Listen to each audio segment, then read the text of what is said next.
Anybody guess what this is? Looks like 2 arms, 2 legs, Sea Choice. That's the brand. So this is a white paper suit for Sea Choice. And you can see for a head, he's got this big yellow hose. And the big yellow hose goes up to a tent where they're actually working on a boat.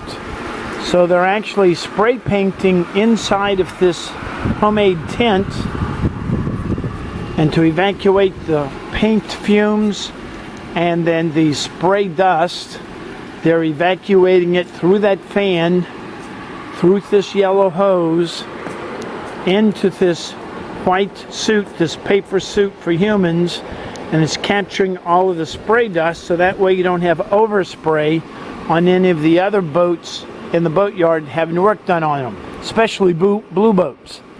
So this is a genius idea. I noticed this here at a boatyard in Stuart, Florida, and I just thought it was cute and wanted to share it with you.